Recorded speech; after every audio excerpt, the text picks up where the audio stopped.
right, you probably noticed I'm not in my usual studio. I'm here with the very lovely Mel K. Very excited to be with you, Mel. Thank you for jumping on with me today. Well, thank you for coming over to my studio. We've been seeing a lot of each other, but you are all over the place on the front line. So I'm very honored to have you here. Well, thank you. I'm trying to keep up with you. For you guys who don't know, Mel has a great show, and I'm sure you probably already heard of it, on Rumble right now. So definitely check it out. It's the Mel K Show, one of my faves.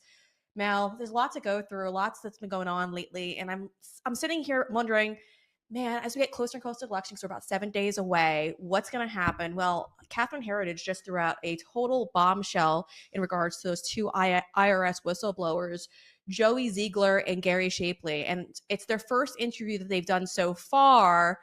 And I got to say, it's a complete bombshell. They were sitting here talking about the IRS and how they've harassed them since coming forward. It's all in regards to the Hunter Biden investigation. As many of you guys know, he pled guilty in a Los Angeles courtroom just a couple of weeks ago. But the IRS has been going after them, and they're talking about all of that. So we're going to be playing you guys some clips and getting some reactions. We'll also be joined by Steve Friend in just a few moments. So let's kick things off with the lead on the story, because I think it's very, very interesting. Take a listen.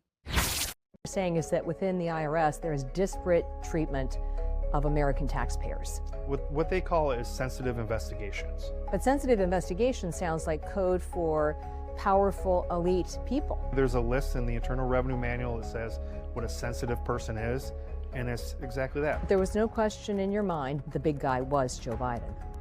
We corroborated that the big guy was Joe Biden, yes. We knew that the laptop was real. DOJ knew that the laptop was real. FBI knew the laptop was real. There were a lot of overt investigative steps that we were not allowed to take because we had an upcoming election. When we were doing the interviews, the prosecutors specifically told us that they didn't want to ask about the big guy because they knew it was Joe Biden.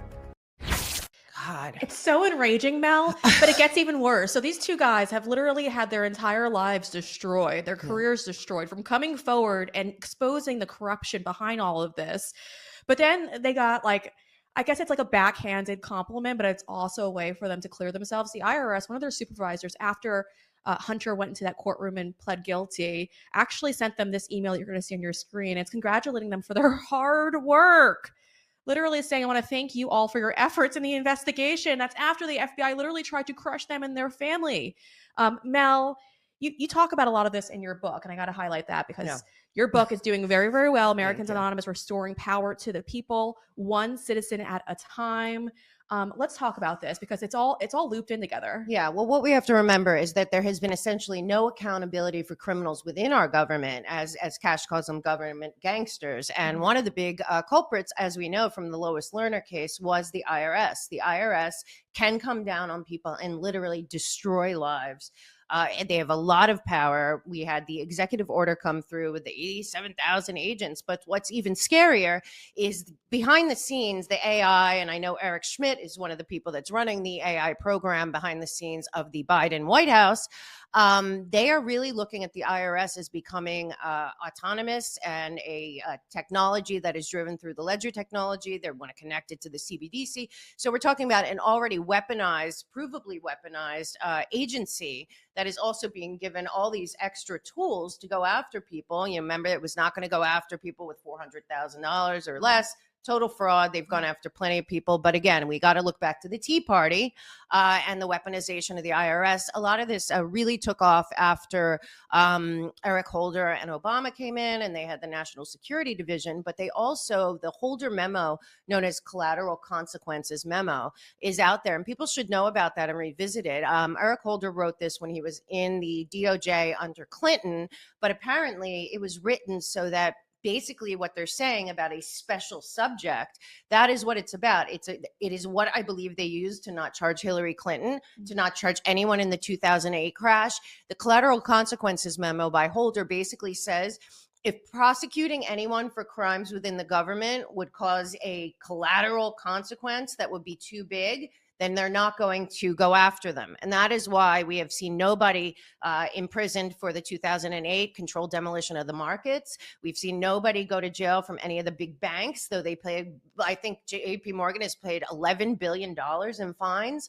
They never name names. And when they go after agencies. Well, if everyone in the FBI is guilty, then nobody's guilty. We need specific names, specific people. And what we should do right here with this situation is remember that the 51 intelligence agents lied to us, but so did the entire IRS, the DOJ, the FBI, and the entire Biden campaign. So, I mean, it is so monumental. And again, remember Molly Ball's article in Time magazine where she said that big business and CEOs and banks and the Chamber of Commerce and unions all got together to save America from Trump. What they did was get together to deceive the American people. And yet now Chutnick wants to put Trump in jail, even if he wins. So like A and B, remember we couldn't bring up anything about anyone because it was an election, too close to the election. Well, too close to the election, Chutkin's letting Jack Smith put out grand jury testimony where Trump can't even defend himself. So, I mean, two-tier justice is not even the word for it anymore. I think it's straight up criminal. Yeah, and these two IRS whistleblowers kind of blew the lid on that as well, talking about how they weren't able to come forward back when they were putting out the 51 Intel community members who put that together, letter saying it was Hunter Biden disinformation, the laptop situation that was going on. It's absurd in itself. I believe we have that clip as well. I'll ask producer Pete if you could play that. 4 years ago this month, and 3 weeks before the presidential election, Hunter Biden's laptop, a key piece of evidence in the IRS tax case, was wrongly labeled Russian disinformation. In our investigation, we knew that the laptop was real. DOJ knew that the laptop was real. FBI knew the laptop was real. Yes. Based on the notes of this October 2020 meeting, the FBI and IRS, when did they know the laptop was real?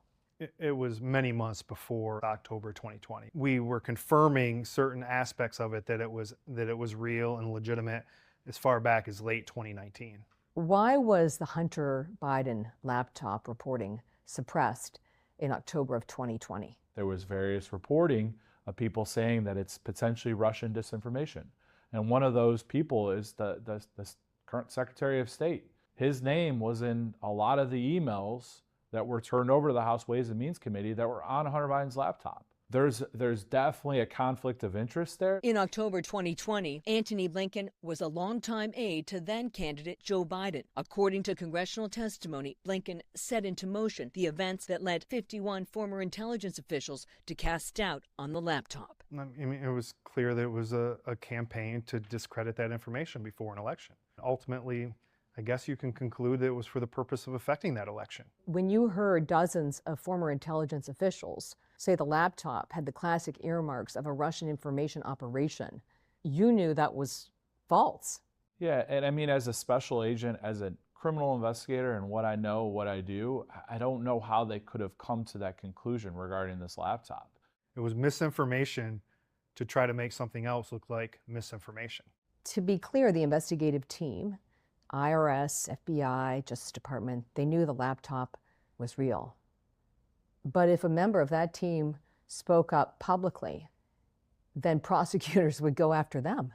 Us, at that time, releasing information that the laptop was real, a special agent that's on the case, that would have been potentially a violation of the tax code. And I want to remind our audience, there's a full 15-minute interview that you have to watch. Catherine did a great job at that. She's an independent journalist now. So go support her work. Head to her X page, like it, share it. You got to push this stuff out. This is the stuff that her old employer, of course, would have suppressed. So it's good that you push that out. But Mel, I was a little critical at first when I heard this. I'm like listening to it, and I'm glad she addressed it.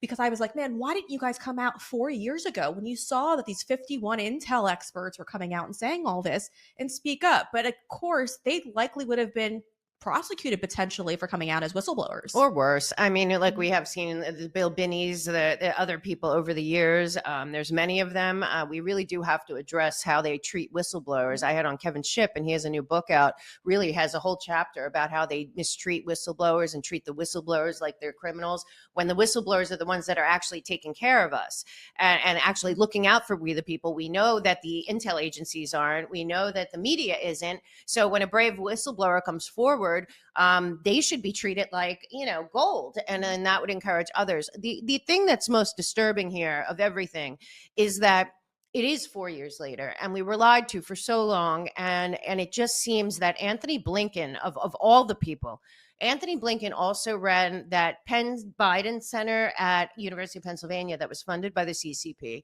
Anthony Blinken has been going all over the world, failing left and right with foreign policy. And I will tell you, at this point, we are basically on the brink of World War III, because Anthony Blinken and the State Department team, along with their enablers over at USAID and other places, have given us a terrible name worldwide. And here's this guy that lied to the entire world. He coordinated the 51 intelligence agents, which right now, some of them still have the highest level clearance. That should have been taken care of right away. But on top of that, we have to also remember the Chevron decision about the agencies. This is yet another example of the agencies colluding to deceive the American public, and yet again getting away with it. We need to deal with accountability. I am telling you, since 1963, we have not had true accountability of criminals within our government, because they are committing crimes against we the people. And enough with the for reasons of national security. The entire American public deserved to know what was on that laptop when they got it in 2019. Not in 2020. And they're always cooking up these lies about election interference, foreign.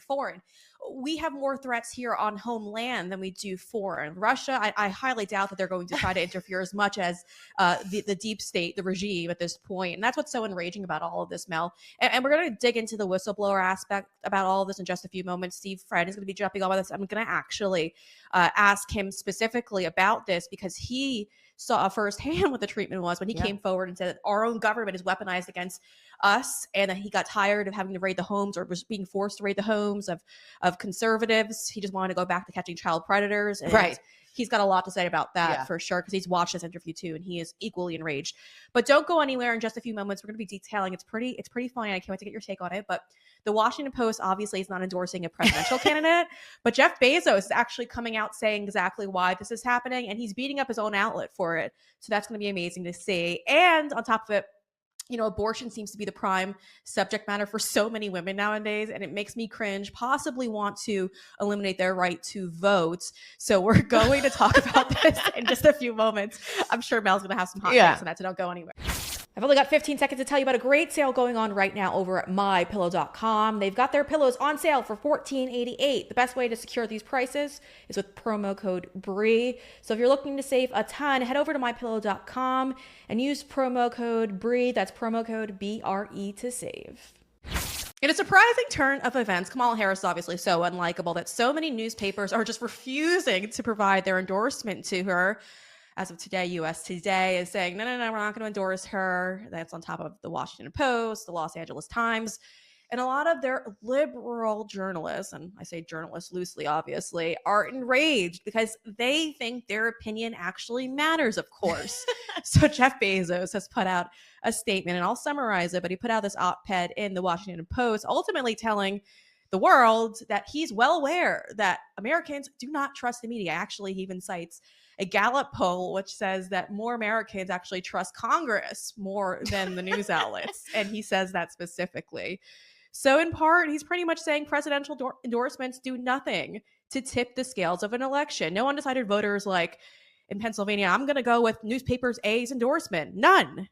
What a presidential endorsement actually does is create the perception of bias. Yes, that has been the point this whole time. And it's so insane, Mel, that this is something that took this long to get to. I think it took a really horrible presidential candidate to get to this point. Yeah, probably. Because they don't want to get behind her, and they don't like Trump, so they're not going to get behind him either. Well, don't forget that Jeff Bezos also happens to be, I think, the number 2 biggest defense contractor for the United States of America. Also, he's trying to compete with Elon about going to Mars and space. So, of course, he doesn't want to be on either side when it comes to the who's winning, and he apparently sees the tea leaves that it's probably Trump. Also, I just want to say for the record, though, that this was a long time coming, but at the same time, if you do read the whole op-ed, he's kind of saying we have to look less biased going forward, and he wants to open it up to other voices. And then if you looked below on X, the comments from his own people. First of all, 200,000 people canceled their Washington Post subscription, online subscription at least, which is totally insane, because you have to think about who are the people that are reading this? Who are the people that still trust the Washington Post? Two, the Washington Post has a long history with the CIA. It happens to have been the #1 newspaper pushing the Russia hoax, pushing the fake impeachments, pushing all the talking points of the lawfare crew this entire time. So let's be very honest. This is a paper that is not working for the people, never has been, was the hub for Operation Mockingbird, and truly has deceived and lied to the people of the United States for years about the Trump collusion, the Russia collusion, this and that.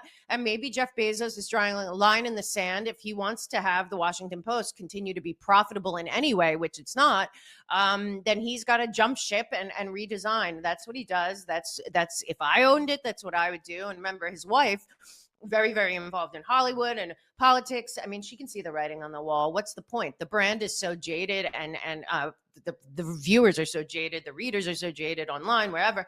It just seems to me that it's time for some of these intel-infused papers to step up and admit that they have been deceiving the public, and they need to take a turn. So we'll see. I still believe that Jeff Bezos is more concerned about his defense contracts than the Washington Post. And that's likely. That is likely. And I also I was a little surprised to see how upfront he is about the media and the lack of trust that the American people have. So that was refreshing a little bit. Yeah. I'm also hopeful that there's going to be a lot of resignation letters that are going to be passed on, because they should leave. I mean, the fact that people think that you have to, as a journalist, that you're unbiased, but in your reporting, but you want to endorse candidates, or that you have some level of privilege, and like we can't, like celebrities do this too, obviously. Yeah. It's laughable at this point. Yeah, and one of the most damaging of all the voices out there is a fake conservative journalist named Jen Rubin. Nobody has put out more lies and more vitriol and more BS than this woman, except for maybe Maggie Haberman over at the New York Times. But these are two women that have made their careers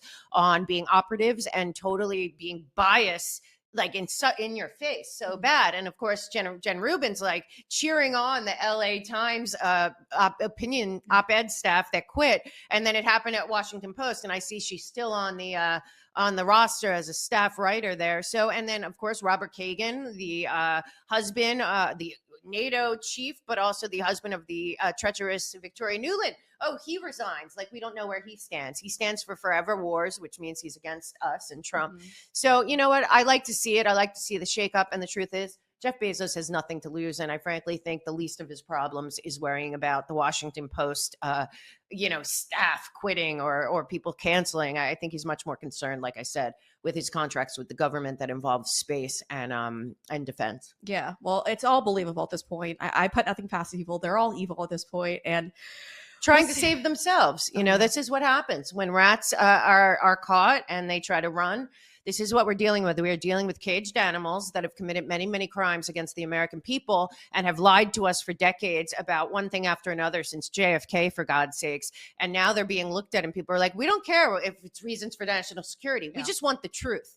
And I think there's a lot of truth. Like I say, there's going to be a truth tsunami coming that will not be able to be stopped. And once it starts, I do think our country will heal. But until we deal with the truth about some of the criminals within our government, we're going to continue down this path. And I really do believe that it's the end of the road for them. So better for Bezos to take the turn now. Yeah. Well, the good news is everyone's waking up, and it's either work like people like you, and you're putting out great work all the time, digging through documents, finding everything that people need to see. Because most of the time they always lie and say, oh, you're a conspiracy theorist. So they use all these terms. But the reality is, and I laugh because I pulled a Mel K. I actually pulled records from FEMA and press releases from FEMA to prove that FEMA was putting our money towards illegal aliens rather than the emergency disaster relief funds that they were giving out. And they came out and said it's disinformation. And the video went viral, got millions of views. I saw it. Because I put up their own press releases. This is a Mel K move. It is. I'm telling you, everyone out there can do this too. And you should be doing it in the swamp in your backyard, because the truth is, this election, you shouldn't be voting for anyone but you, your family, your community, your country, and your children. And frankly, we have to all be oversight committees where we are, because every single county has a swamp. And a lot of those swamps are in no bid contracts. They're in, surveillance systems that have to do with the development goals of the globalists. Like, we have to do it. It's up to us. So I hope everyone out there, that's what Americans Anonymous is about.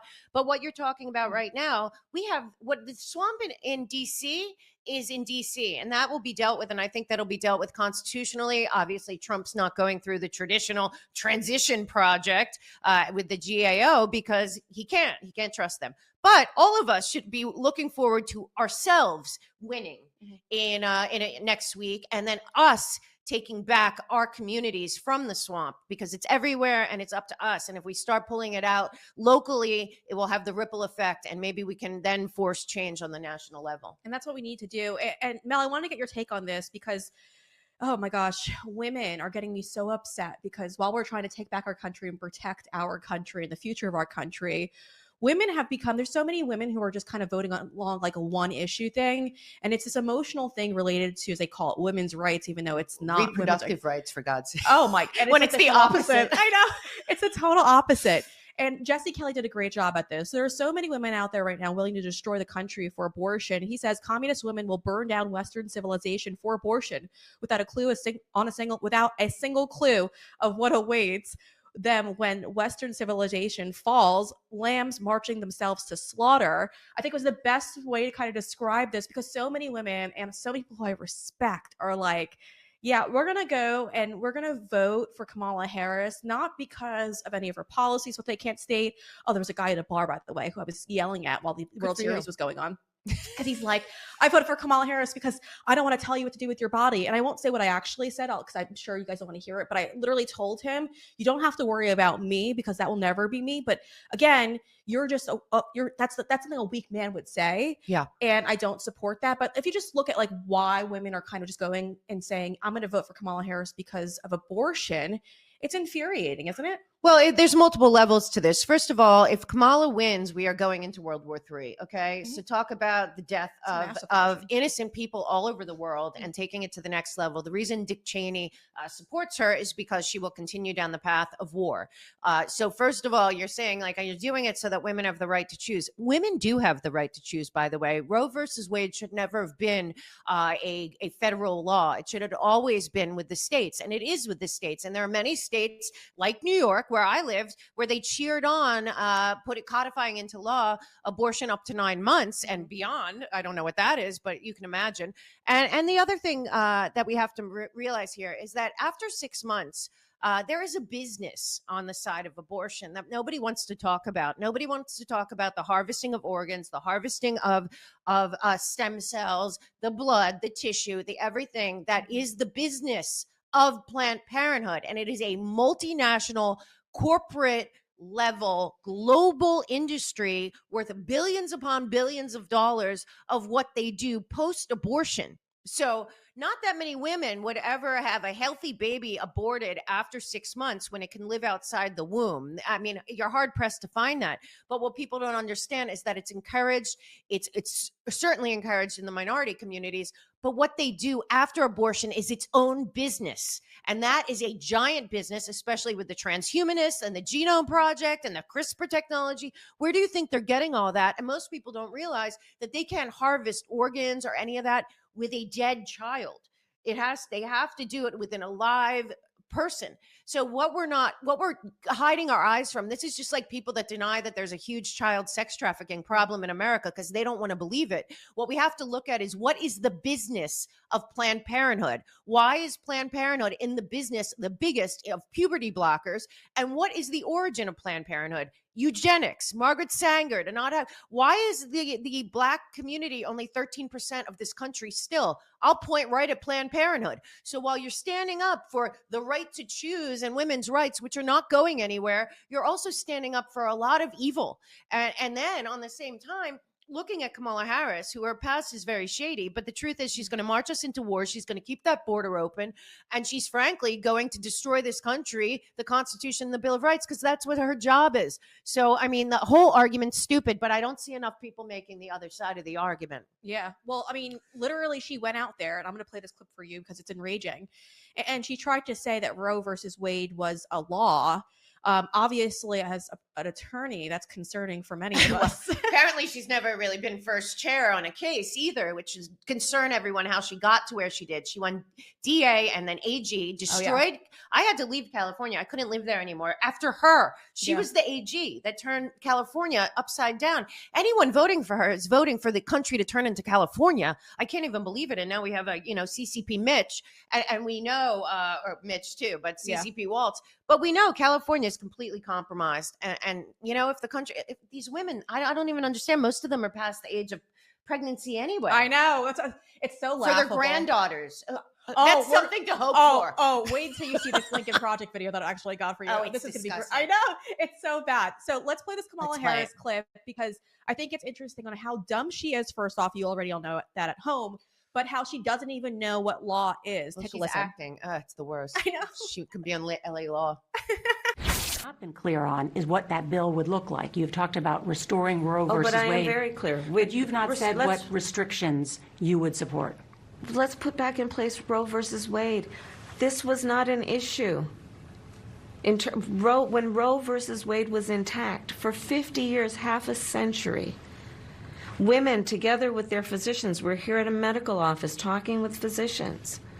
Women in consultation, if they chose, with their priest, their pastor, their rabbi, their imam. So you do support restrictions after viability? I support Roe versus Wade being put back into law by Congress and to restore the fundamental right of women to make decisions about their own body. It is that basic. But there are restrictions. With Roe versus Wade, there were restrictions after viability. We would not be debating this if Donald Trump had not hand-selected 3 members of the United States Supreme Court with the intention they would undo the protections of Roe v. Wade. And what we have seen, as demonstrated last night and every day these last 2 years, is extraordinary harm that has occurred in America, where women have died because of Trump abortion bans.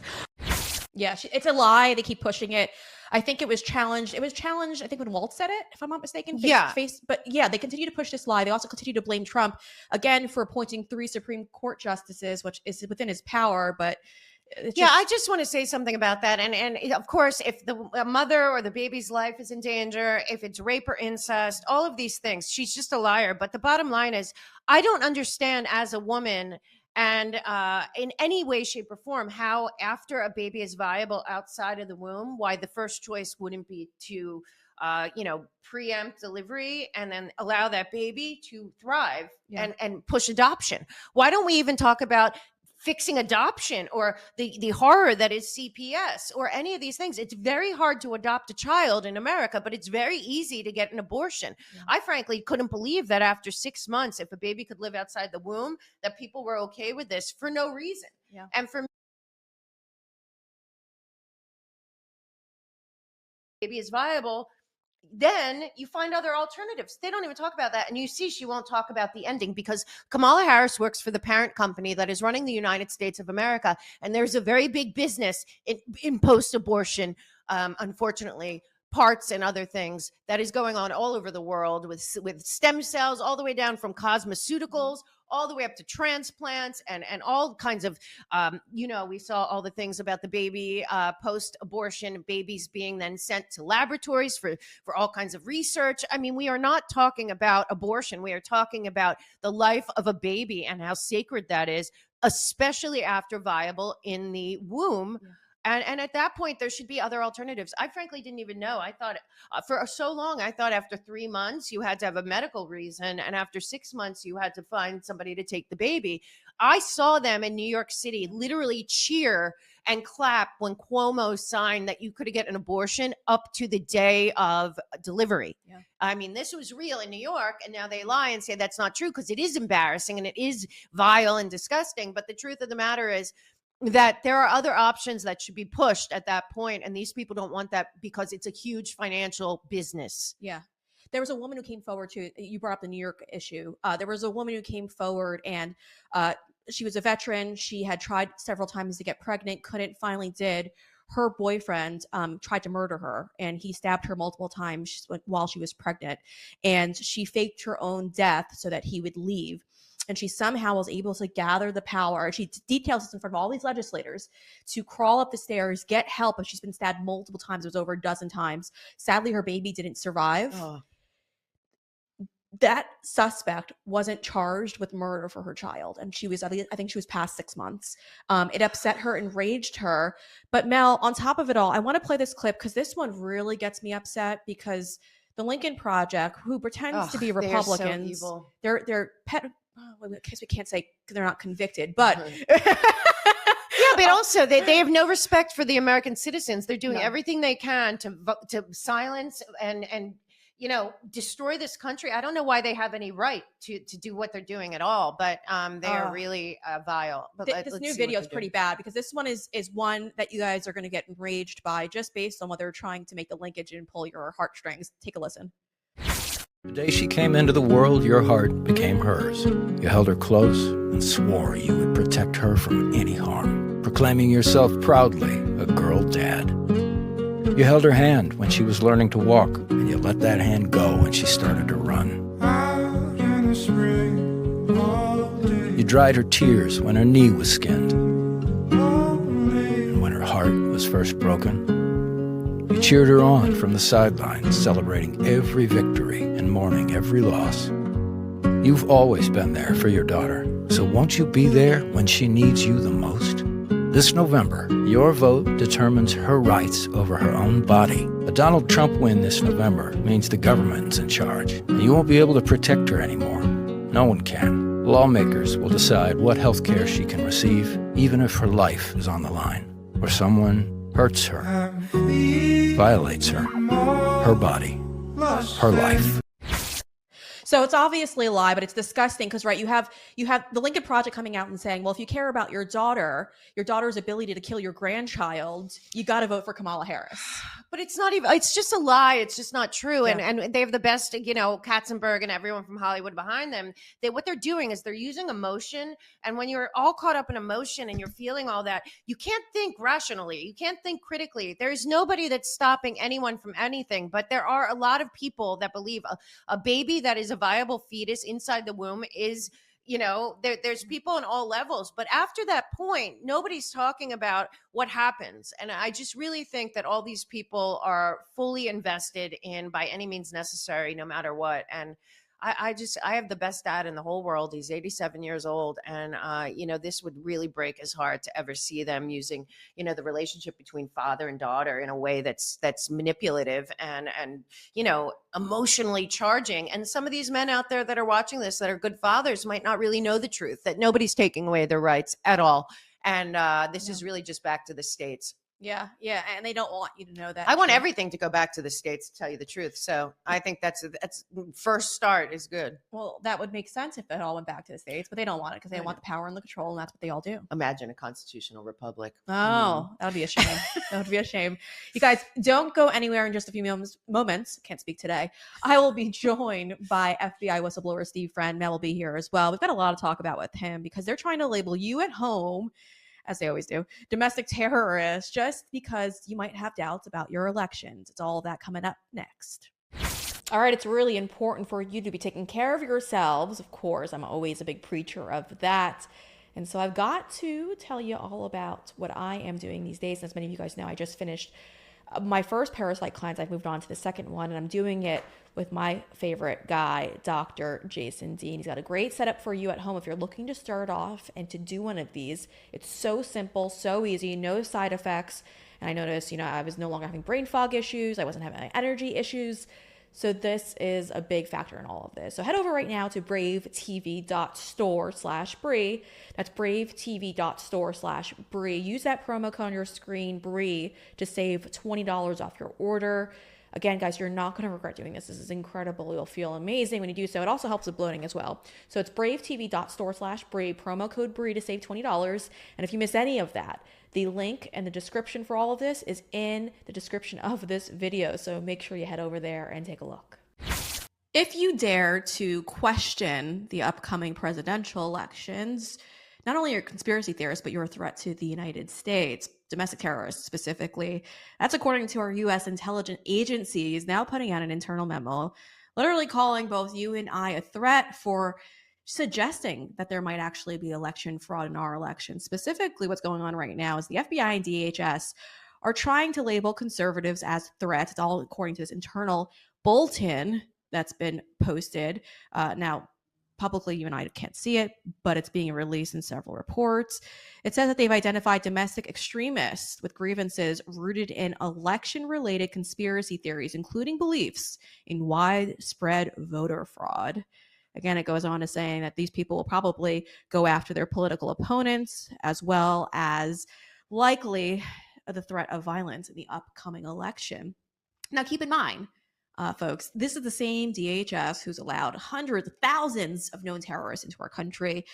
They're not really looking and focused on them. They're more focused on you. And that's what the FBI is doing, of course. Joining me to discuss is FBI whistleblower Steve Friend. He's also the great host of the show, The American Radicals podcast, which is available on Rumble.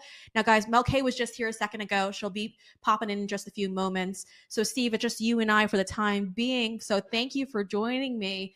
I wanted to talk to you about this because this is the reason why you blew the whistle on the agency in the first place. They're trying to target American citizens by calling them terrorists and trying to step up their potential threats for just simply asking any questions related to election fraud that could be taking place.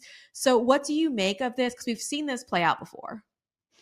This is just the further mission creep and the evolution of the ever-expanding national security branch of the FBI, which got really revved up after September 11th, and there just wasn't a lot of work for them to do on the home front because we're really blessed to live in a safe country. There just isn't that much terrorism, but the demand for terrorism vastly outstrips supply, so they evolved the mission to homegrown violent extremists, and then subsequently domestic violent extremists. And now the new iteration is agave, anti-government, anti-authority, violent extremists. And they're actually using the language which the FBI and Department of Homeland Security authored this strategic intelligence assessment on domestic terrorism a few years ago to describe agave. And that is someone who has a perception of government overreach or negligence or illegitimacy. And they're taking that and they're applying it to this election here. So they're setting the stage to go after individuals who might have reasonable questions, particularly in the swing states where you have some crazy decisions that are coming out about when ballots can be counted and when they can't. Well, and the problem too, Steve, is DHS is actually blocking states from finding out whether or not certain individuals on their voter rolls are U.S. citizens. And they're intentionally obviously doing that. It's happening in several states. There's now several lawsuits piling up. I believe Florida was the first one to launch theirs. I'm, not very happy that they waited this long to do so. But again, DHS is creating these conspiracies, as they like to put it, because they refuse to be transparent. They're refusing to take off or help states take off illegal aliens from our voter rolls who are being added by these left-leaning counties to flood out American voters. And so if you're at home and you have questions about your election process, you probably should, because this is all intentionally meant to dilute American voters. But Steve, there was something that really popped out at me, and it has to do with these intelligence agencies also coming out and saying that on election day, there's threats that could possibly be taking place. And it's debatable. This is my opinion, though. I'm a little concerned with the push for early voting because I do think it helps the cheaters cheat. They'll see the registered Republicans going out and voting. And they know how many mail-in ballots they need to dump in to counteract those votes. And so for me, it's a little concerning, but I believe every American should vote, whether it's on election day or early voting, whatever you could do, definitely do it. But the intel agencies seem to be fear-mongering too, saying that there's likely attacks that could possibly happen on election day. And then there was this Afghan man who was arrested and now charged with potentially trying to plot a terror attack on election day. Now, this Afghan man was brought into the United States, of course, by DHS, who gave him a special visa to come in. And then he was trying to carry out this terrorist attack, allegedly in the name of ISIS. So for me, I'm looking at it like, why doesn't the intel agencies want us to vote on election day? Because why would they put this out there, Steve, knowing that this is going to put in the minds of Americans the potential threat there could be a terrorist attack while you're heading out to the voting booths? And then that other story that just came out today. So Steve, what do you make of all this? Because I'm deeply concerned that it's a pushback on trying to block people from coming out on election day. That's specifically what it is. I mean, to even talk about that Afghan who the DHS allowed in, we gave him some sort of parole to come in when the Biden administration flew in 100,000 Afghans after their disastrous withdrawal from that country, and they were completely unvetted. And if you actually read into the court documents, that's a relatively low intelligence, possibly emotionally disturbed individual who was not capable of carrying out any sort of attack but for the involvement of the FBI. So just straight out of their entrapment playbook. And it was a unique situation for them because they had a double opportunity. They arrested him on October 7th. And they cautioned that there were going to be some sort of repeat or anniversary attack that happened that day. And of course, there was nothing. But at least they got to hang their hat on, look, we stopped a vile, vicious terrorist October 7th. Aren't you glad? Our intelligence is solid. And then his attack was supposed to theoretically happen on Election Day. It goes back to something I've been cautioning about for the better part of a year.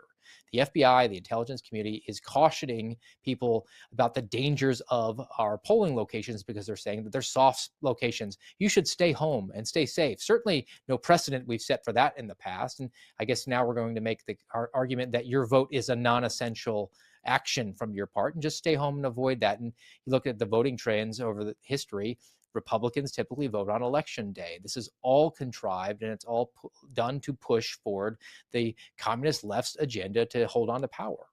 Yeah, and that Afghan refugee that we took in, or however national you want to call him, interesting backstory on that too. The government was forced to, I think, admit that he actually worked for the CIA, and that's why they brought him to the country. So back when we were in Afghanistan, he was supposed to be some type of security guard. Here comes Mel K entering in right now, folks. We got her back in the chair. But interesting enough, you got to pop in. Interesting enough, we're going over the Afghan who was arrested, and we're kind of talking about the threats that they're trying to allude to on Election Day. So you have the intel community now coming out saying that they fear that on Election Day there actually might be an attack. They're calling it likely. And then you also have, the DOJ making this arrest of the Afghan who was also working for the CIA in Afghanistan, of course. They brought him into our country, and then they say, oh, he was actually planning on conducting a terrorist attack on Election Day. So Steve and I are talking about, I think that it's intentional. I think that they don't want Americans out on Election Day voting in person. And I think that's what Steve was kind of getting to too. I think it was very direct, actually. Steve, you made your point. Yeah. But it just seems like they don't want us to go out on Election Day, vote in person. The early voting thing is a little, it's not my thing. I know a lot of people are pushing it. I think you should vote however you can vote. But I think there's a reason why the intel communities don't want you voting on Election Day. Well, there is. And I'm sure Steve knows this. Last night, they were doing exercises at the White House with Chinooks and all kinds of stuff, preparing for the worst, And well, honestly, I also believe that they don't want people to go out on Election Day. But I frankly I do believe, not only do I believe that Trump will win, but I believe between the 5th and the 20th that they are going to make life hell in this country. We already have the lawfare people like Norm Eisen and Weissman and Mark Elias out there telling us it doesn't matter if Trump wins, we're not going to certify him. I mean, all this chaos. And again, they've brought in, as Steve knows, tens of thousands of military-age men, put them God knows where. And I think that they want a civil war rather than to lose power. I think that they'd prefer World War III rather than lose power. So, that's where we are. We have to be very vigilant. We have to be very communicative and open. Thank God we are able to fight their narratives now. But I mean, I do fear for the weeks between the 5th and the 20th.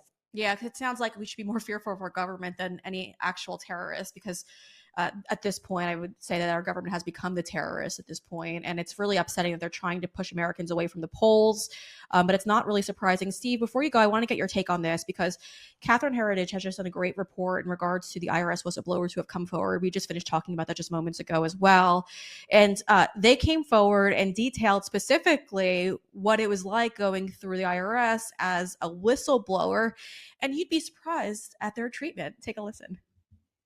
Came forward as whistleblowers. Your information was accurate, yet you're sitting here today with us alleging that you've been punished every step of the way by the government bureaucracy. IRS is just has a smothering blanket on me, hoping that I quit, that they find some way to terminate me or commit suicide or something. And I'm up against a machine that has millions of dollars, that has the ability to fight me. People have to have confidence justice is going to be administered fairly. Steve, you've obviously had your dealings with the FBI. Do you have any do you relate to this? Because it sounds like I'm hearing a theme when it comes to any 3-letter agency. When you come forward as a whistleblower, they seem to target you and try to destroy your life. That's exactly what they do. They circle the wagons. You come forward with a reasonable concern, you follow your training, and you're assured that the law will protect you. But these organizations exist just to protect themselves. The worst thing you can do is tarnish their brand and hinder their ability to do what they really want, is expand bureaucratically. And then for the more politically active members at the top of the pyramids, and that's push forward political agendas that they see fit. The IRS guys are experiencing that, as are my compatriots from the FBI. You got Garrett O'Boyle, unpaid and definitely suspended for 25 months at this point. Marcus Allen, who fought the good fight, they got the settlement, but at the same time, still waiting to get paid out for that. And myself, same situation. Wow. Right. And we have to remember, honestly, the biggest problem is that since 1963 and the murder of JFK, nobody inside our government has really been held accountable for any crimes against our government. And there are many, many people all the way up through Crossfire Hurricane and everything that's happened to you guys. I mean, we need to start having people inside. And you know what they do is they cover it up by saying they can't disclose things for reasons of national security. Well, what are the reasons of national security exactly that they are hiding information about a murder that's 60 years old and all the way forward? And the other scary part about this, when I'm looking into some of this, is it seems that in the three-letter agencies, the people that are doing the cover-ups are the ones that get promoted. The people that play the games are the ones that move up. It's not the guys like you that start and continue to do a great job, and through merit and being the best agent you can be, that's who should be promoted. And that's not what's happening. They are bringing in outside people like Chris Wray and other people and putting them at the top to keep the entire system, I think, in control and corrupt as long as it can keep going. Steve, we've got about 30 seconds left. If President Trump does win this election, we're hopeful that he will. What would be some advice that you'd give him in regards to fixing the FBI? Because that should be a priority. Shatter it into 1,000 pieces and scatter it to the wind. The reforms that are necessary are so overwhelming that you would have to rebuild it from the ground up. The personnel are rotten from the bottom to the top. It's an impossible task to think that you can just make a few changes at the top and expect a different outcome than you have. I agree with that. Ditto the CIA.